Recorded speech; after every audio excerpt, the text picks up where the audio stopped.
said that it was a way of cutting off the media by saying, like, the media would pick up on this story and roll with it. And he said, well, look, hold on. Before you decide to go and roll with this story, just remember, in terms of the statistics that support my management of big strikers, I've had loads of big strikers, and they've all performed, and they've all scored high numbers. So if you want to make yourself look stupid in the press, then that's fair enough. And I kind of get that. I do kind of get that, but it doesn't help. It doesn't help me. It doesn't help Harry Kane. It doesn't help us, like, winning games. You know what I mean? That's what I'm interested in. I'm only interested in us winning games and Kane scoring. So it just was a bit bizarre. It was a bit bizarre. And so, how was Harry? Was he? I heard he was very quiet, but to be expected, I would have thought, after 6 months out, hardly any games. Yeah, I think he was quiet. I don't think he had that many opportunities. So whether that means I don't know, was he getting enough service? Was he getting enough stuff coming through to him? Can't really see it. I mean, the only clear-cut opportunities that I think we had, obviously, there's the Bergwijn goal. Son had a shot on target.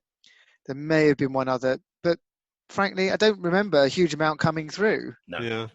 And I think it's it's the way that we set up as a unit. We were quite deep, as I say, and one of the things that strikes me when I watch a lot of, like, games, that is how the ability for players to, when they're defending, to hit the striker.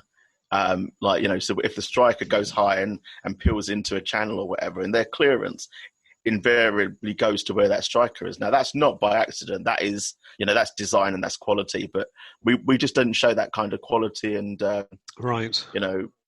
patience on the ball. So rather than looking to play into him to hold it up or anything like that, so just put a little bit less on the ball so that it can drop into him.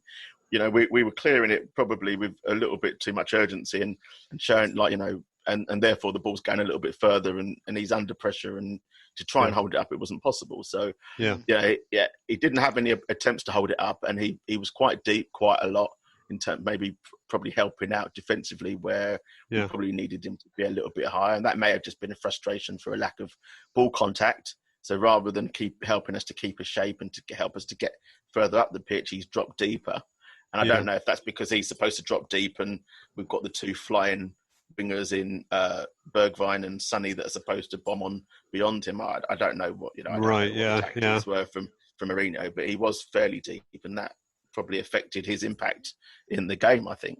You can certainly see Jose wanting to do that, though, because Southgate does that for England, doesn't he, where he pulls Kane back a bit deeper and then has Sterling and Rashford bombing on. But you have more. But I think, as we were saying about, like, international football, you have, European football, international level, you probably have a little bit more control of the game. Yeah. And with teams that are probably going to sit off a little bit more, or if they do press, we've got that little bit more quality to get out and a little bit more confidence to play out. Which I'm not sure that Jose's really giving the players in terms of, in terms of ownership and, trust yourself, try and play out, and then we will hit, like, Kane for players to link up. So I'm not sure that that's actually happening. So we probably look a little bit disjointed in that kind of in that build up, which is probably where it's breaking down. Simon, Lo Celso came on, didn't he, at the end of the game? Is that right? Yeah, he did. I think it might. Well, it was one of the only two substitutions that we made. Right. Which was great. I was a bit nervous, I think. But again, I can't remember any particular shining moments. I think by that point, we were sort of drawing.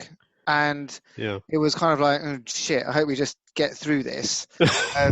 But that's because that's the nature of where we were mentally, I think, which was just need to shut it down. So, okay, so he's chosen Lo Celso over Ndombele, but maybe that's because he just feels like he needs to be a little bit more defensive, and that's what Lo Celso is prepared to do. But frankly, okay. I mean, if something had come out of it, then great. But I don't think it was sort of the intention to push push through on that. Sure. I think, by that point, we'd hung on. I think a bit of wind out, at 1-0 up, a bit of wind out of sails, and then it became a classic. Spurs clinging on by their their fingernails. All too often, haven't we? We nearly didn't hadn't it been for a VAR review. Yeah, indeed.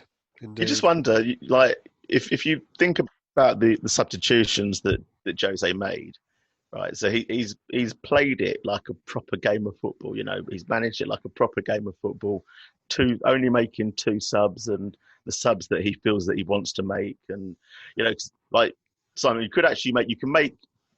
in game subs you can make 3. You can do it 3 times. You can make 5 substitutions 3 times, but you can. If you do a substitution at half time, you can actually, that doesn't count towards your 3. So in fact, you can actually make 4 subs. Oh, really? Yeah. So you could make a sub at half time if you want, and that doesn't actually count. Count towards the 3 subs. So he's flat out refused to do anything like that. But I was disappointed, given that he was managing the game like a proper game, that he took off Bergwijn, because I felt that he was probably our most threatening player, counter-attack wise and going forward, and I don't know. But I saw him limping about a bit, and I'm not sure why.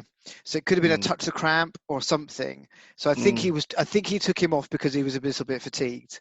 And I think to protect him, it was the right thing to do. Because without a doubt, it was, goal aside, you're right. It was one of the, probably the best man on the pitch for us. He was, he was doing, putting a proper shift in. But I think he needs protecting because clearly he's not wholly up and running yet. Perhaps, I don't know. Maybe you disagree. No, it's a good observation.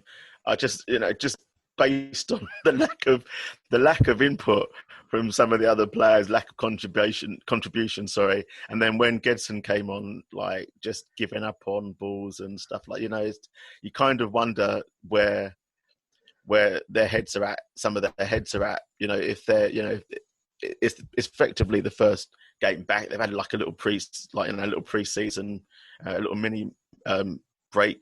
I can't remember the name of the guy that said it last week, but he said we're notoriously slow starters back, like, to the start of a season. And it felt like that, didn't it? It felt like that was, how we were. We're doing it like the start of a season. But also, I think the atmosphere would have been very different in the stadium, and I think that's a contributing factor. Yeah. But could they not hear? You don't think so, Steve? Could they not hear what I heard? I mean, I heard loads of shouting and cheering. It was great. Yeah, you just heard the FIFA noises. What, in your front room, Steve? You heard cheering, Sound effects? No, they don't get the sound effects in the stadium. So I think it's possible. There's all of these different factors, right? There's so many different factors that come into play. Of course, we're looking at it as a game point of view, but from a mentality point of view and a I suppose mindset point of view, we don't. I think for them it's kind of okay. First game back, lots of different things. So maybe I think tomorrow will be interesting because they'll have got that under their belt. Now let's see what happens. And if we don't see a different kind of energy, okay, then there's something else there. But I don't know. Yeah, I mean, I genuinely think that it was it's the first game back. Make sure you don't lose this. You're playing against a big side. I think I'm assuming Man United were above us in the league. Yeah, they are. Well, they are. So they're holding on to fifth spot. Yeah. So make sure you don't lose, because if you lose, then you lose touch with a team, above us that we're trying to catch. There'll be other opportunities to catch them. I suppose the other thing as well was that Sheffield United drew, Woolwich lost, so a draw isn't that bad when you look at it. You're just gaining a point. No one else is really gaining around you. Although Chelsea went and they did win at the weekend, but all things considered, that result hasn't turned out that bad. No, and there you go. So I suppose that's kind of one of the considerations, isn't it? when you look at it in the round, that you've got 8 matches left, you've got all your players, you're trying not to get anybody injured. Yep. You just want to get through it unscathed, collect a point. Okay, that's a good first day back at work after after you've had after a holiday. Yeah, you're right. Yeah. You know. That's a very good point, actually. Yeah, very good point, Simon. Yes. So, just moving on, because I think we've done the game. Simon, did you want to tell us a bit more about this month? Because it's Pride Month, and you had a few bits to say about that.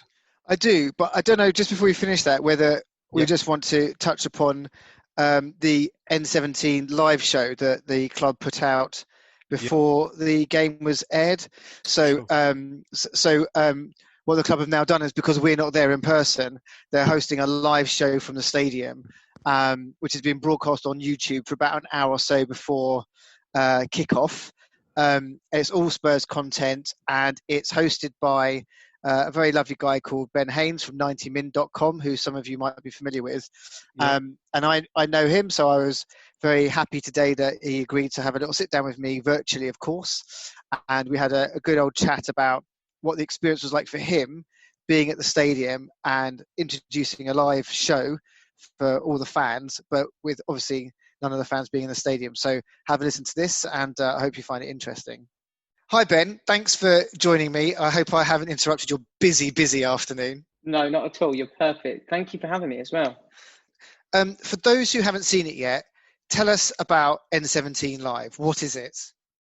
So we're essentially a entirely Spurs-focused matchday build-up show, basically. So we run from about an hour before kickoff and whiz right the way through until we get to that all-important moment where the lights go down and then the Duel of the Fates plays, and we all get super excited for the game to start. And I think it's just really important at the moment that whilst we're all a little bit distanced from each other and not necessarily able to share match day in the same way, we do as many little things as we can to try and make it feel as normal as possible. So I guess that's our sort of modus operandi at the moment. Brilliant. And it is genuinely live. You are actually in the stadium on the match day. Yeah, absolutely. Standing there watching it all happen. Yeah, so we're sort of in prime position. I feel very fortunate and very lucky. Because it's sort of tinged with a tiny bit of sadness, obviously, that we haven't got 62,000 other people there waiting to roar the boys on. But hopefully we're doing a good enough job of getting everyone in the mood. Yeah, I mean, I watched it the other night and it was great, and it's lovely to see the stadium all kitted out and seeing what's going on. So it's like our eyes there rather than us being there in person. Yeah, I think that's it. And honestly, like the club's doing such a great job of making it feel like home still. I think out of everyone that we've watched the entire match round now, with the exception of one game, actually everyone apart from Burnley has been in action so far. And out of every game that I've looked at, I think Spurs have genuinely done the best job of both making people feel a part of it and also sort of dressing the stadium and making the stadium feel like home. So yeah, it's been so far so good, I think.